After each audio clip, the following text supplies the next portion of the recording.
Everything Legit, the Nimi Meta podcast.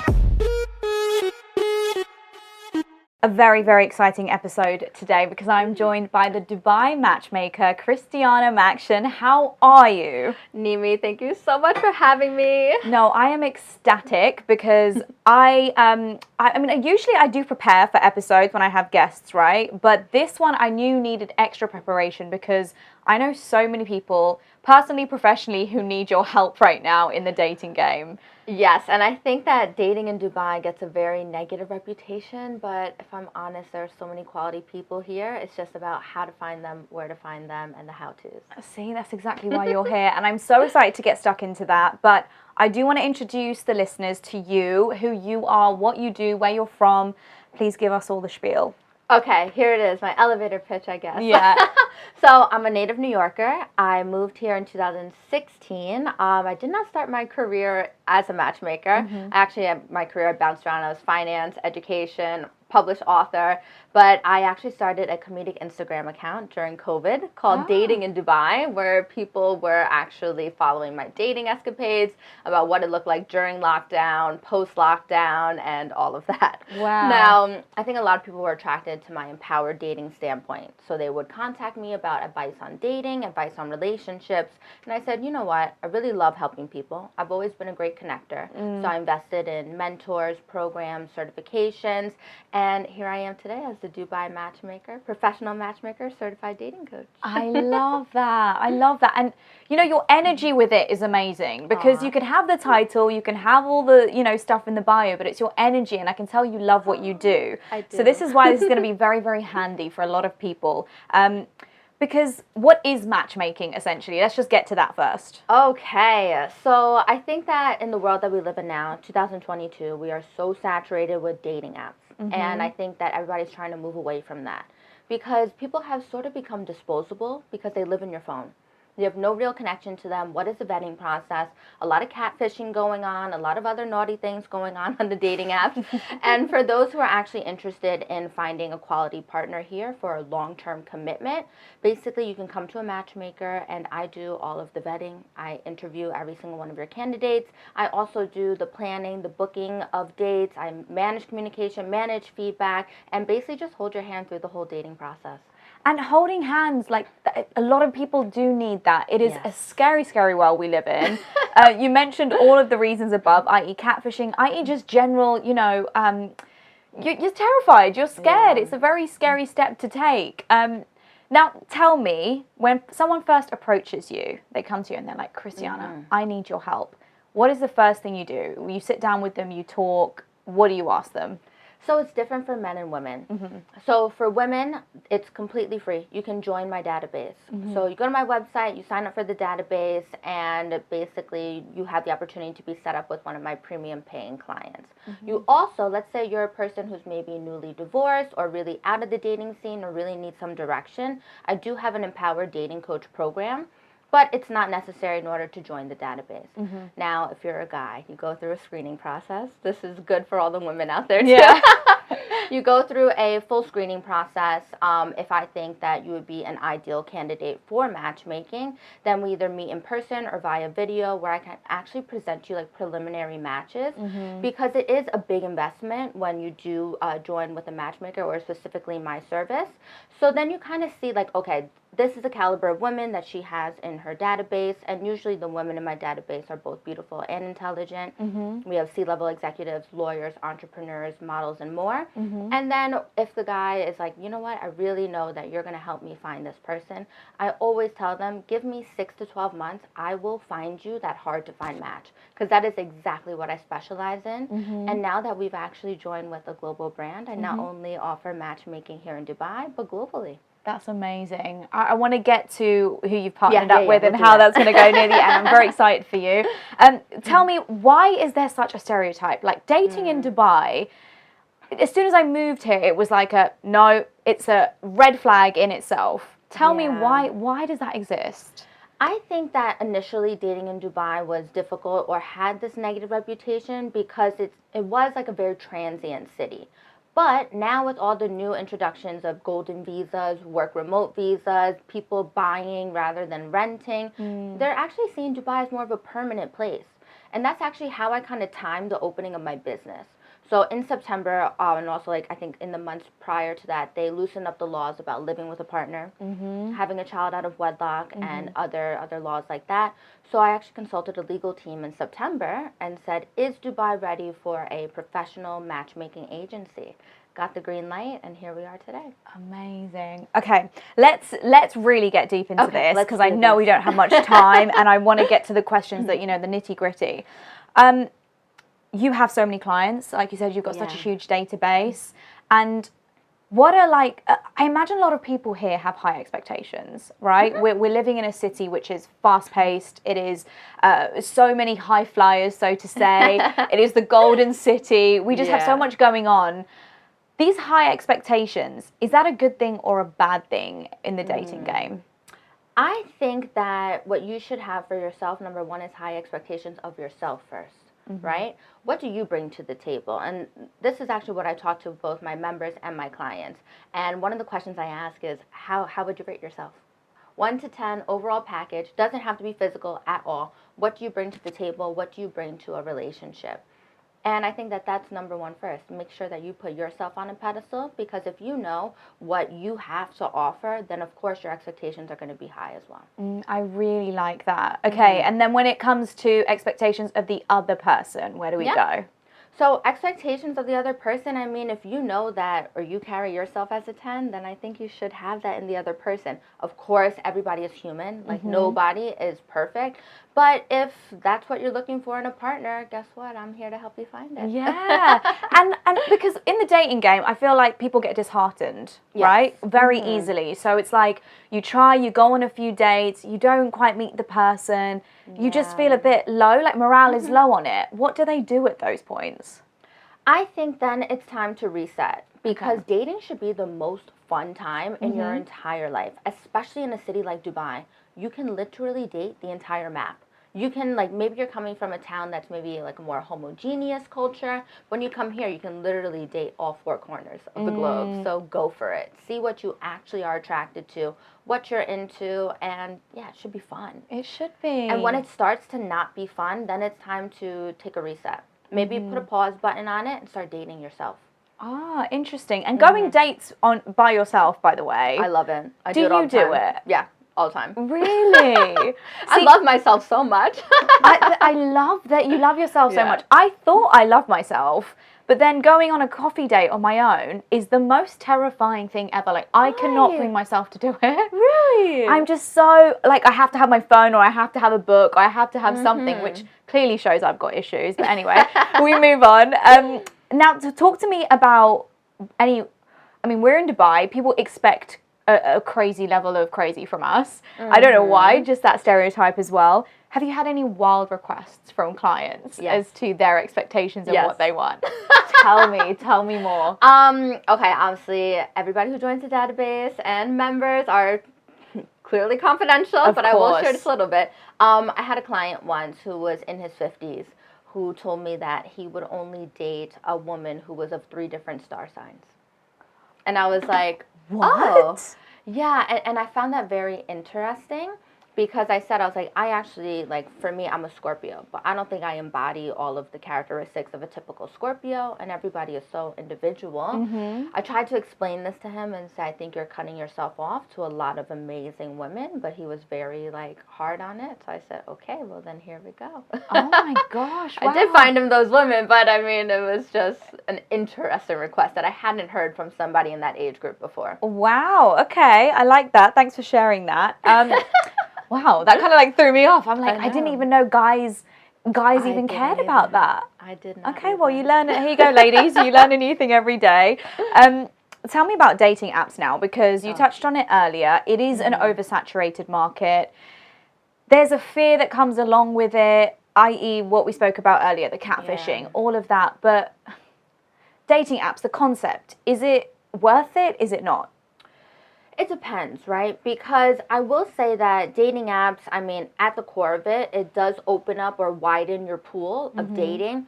But there's a lot of time and effort spent in figuring out if this is an actual person that you would get on with, because you are judging somebody from a static photo, which I think it's hard in itself. And also for ladies out there, boys take terrible freaking photos. They do.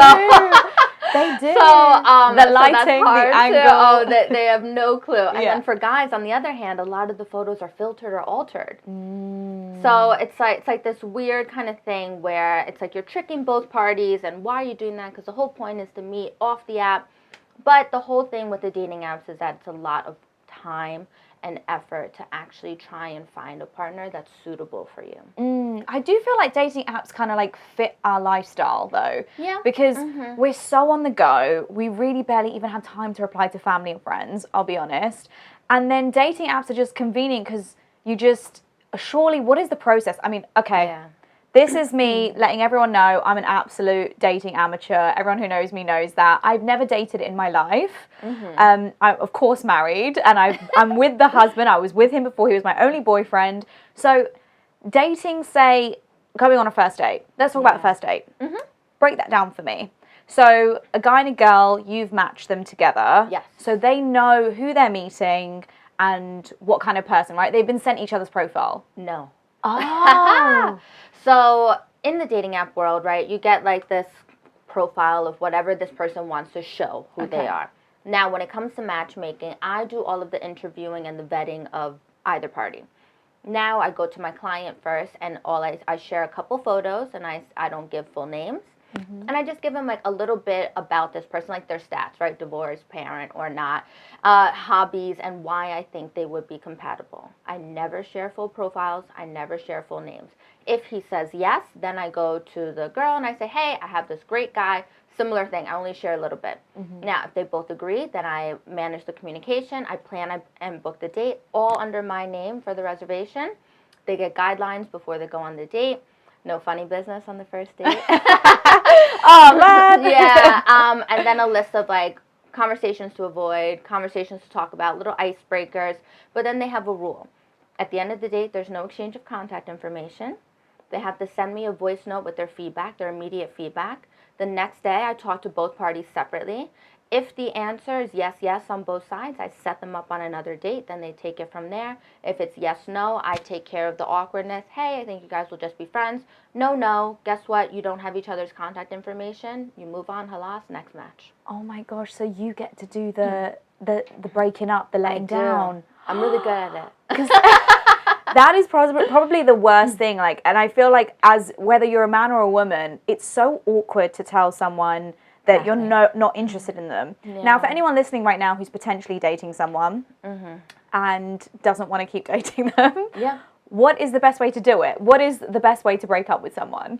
Honesty, being straightforward. I think, I mean, obviously text message is probably the easiest and fastest way to do something.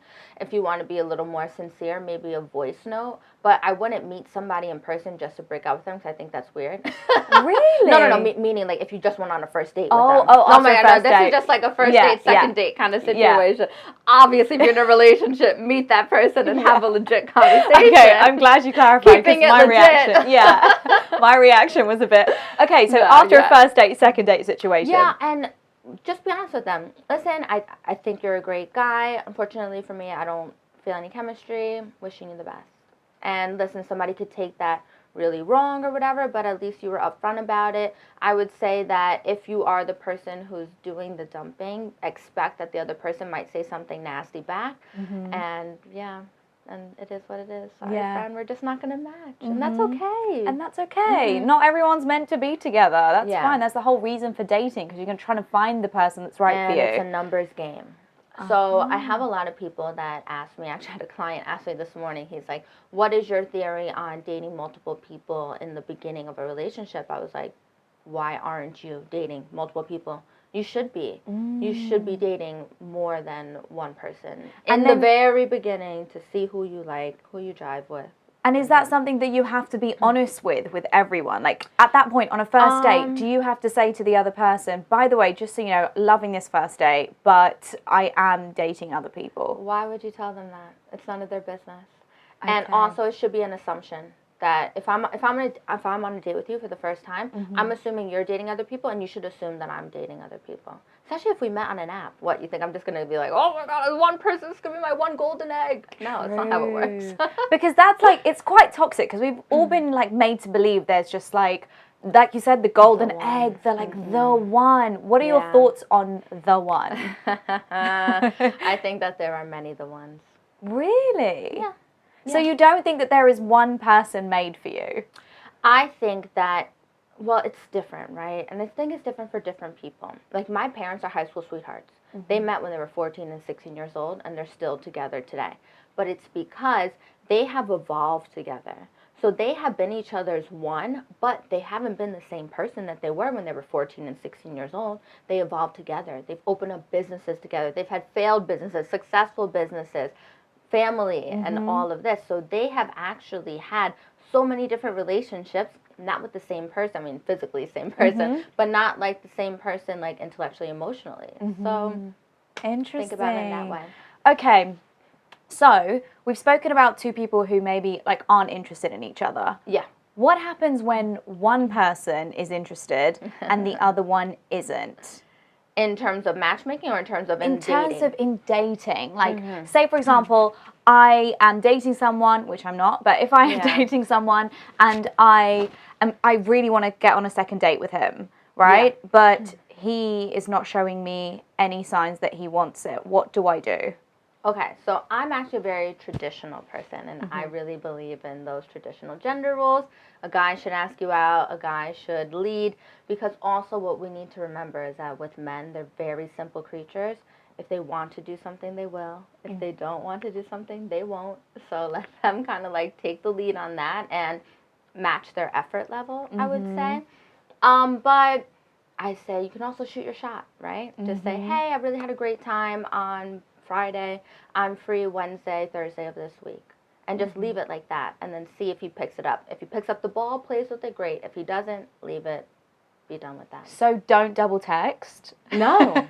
Don't double call, girls. Please don't do it. Oh my gosh. It's just not worth it. He's clearly not interested. And why would you want to force something with somebody who's not excited about you? Because you will have that person who's like super duper excited about you. And actually, I just posted a reel recently where I said that sometimes when you go on a date with somebody, you have like this long list of physical traits that you think you're attracted to. But what we need to start doing is really being attracted to how the person makes us feel and how they treat us.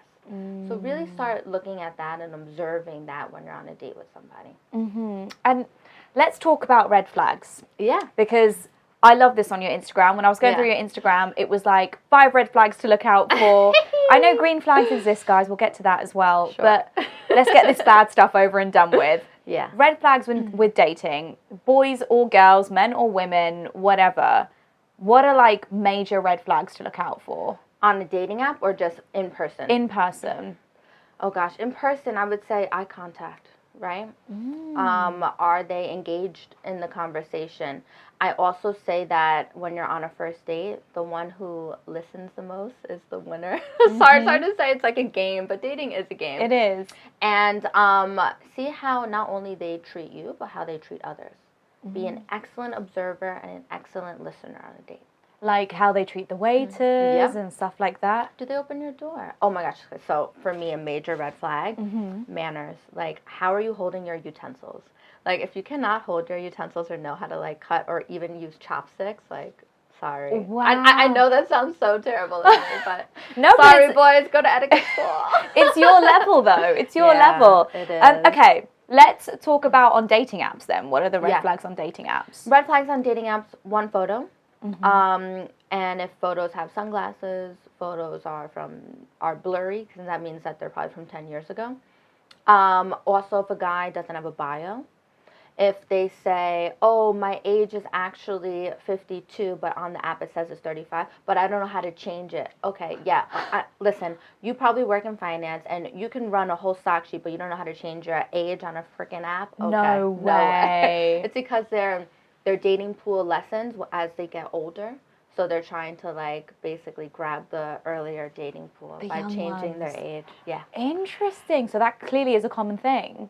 Oh my gosh, yeah. Okay, so this is all just new territory to me, and I'm loving this. Green flags. Yeah. When it comes to dating apps, like how can you tell like this is right, this feels good? A guy who has a bunch of different photos, and they're not all photos of him by himself. He has photos with friends, photos doing a hobby. He has a cute little bio, and that actually tells more about him.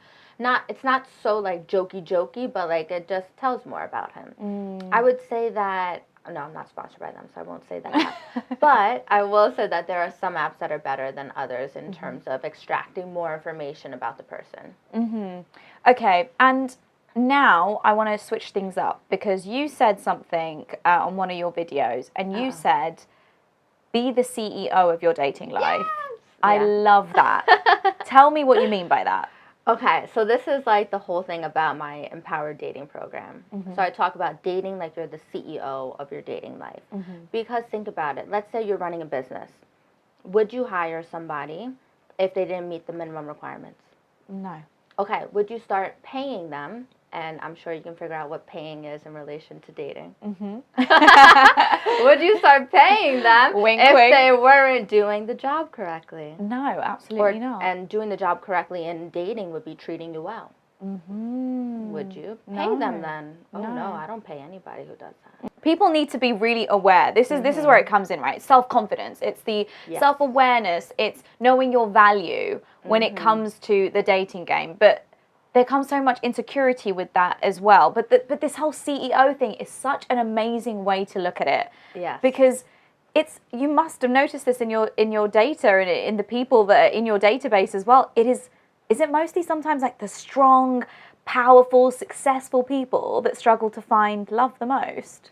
Well, you know what's interesting? I just want to touch upon one more thing with like the CEO dating is that I feel like a lot, this is on men and women, both sides, that sometimes like if I go on a date with you, right? And I think at the end of the day, instead of thinking, oh my gosh, does she like me? I need to start thinking, do I like them?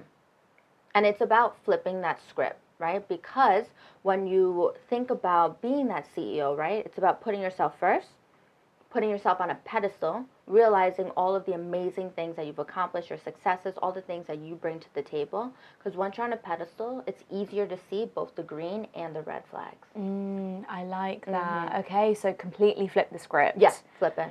Okay, we only have like 5 minutes left. I know it's gone super quickly. Let's go, we can do part 2. What I'm going to do is I'm going to ask you this one last question, and then we're going to come back to the questions. Okay. So one thing that, I know we've been talking about singles and people looking for love and all that stuff, but what about people in marriage and people in relationships? How important is it to keep dating within your relationship? Very important. And I'm going to drop like a nugget on you, and I want to see if you give me your honest opinion about this. Okay. So I have heard this before, that people in relationships have a relationship contract, where basically you sit down with your partner, you say, these are the things that I need in a relationship. They say the same back to you. You kind of write it down, like promises that you're going to make to one another, and you revisit that contract every 6 months.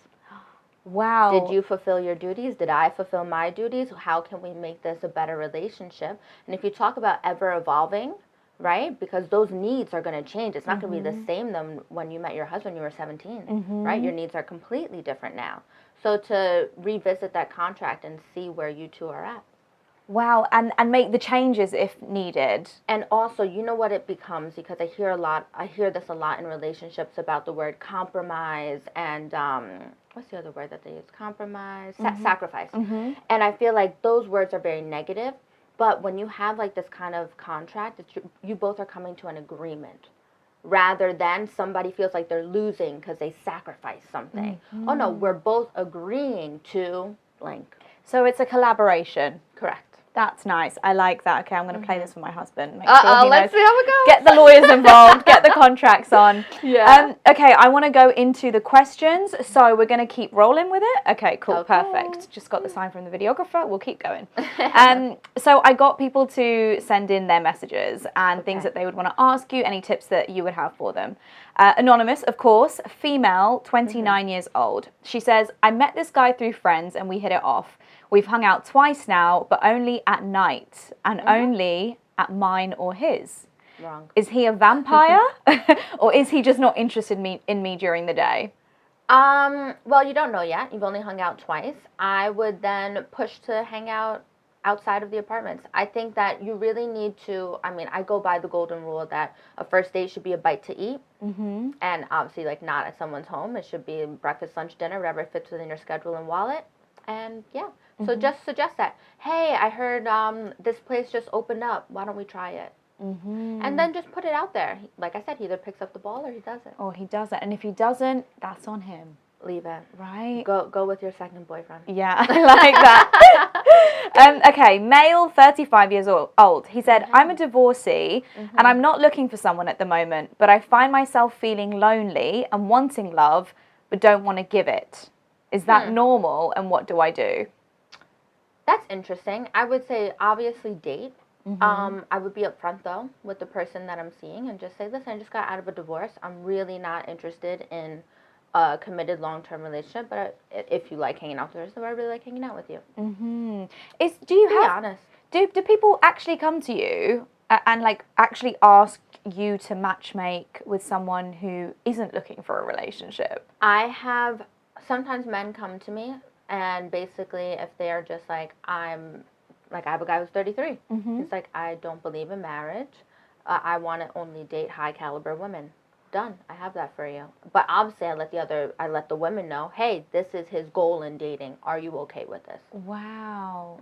Okay. I want to wrap things up. Before I do, I want you to scream and shout about this, this incredible partnership that you've just signed on for. Tell us more about it.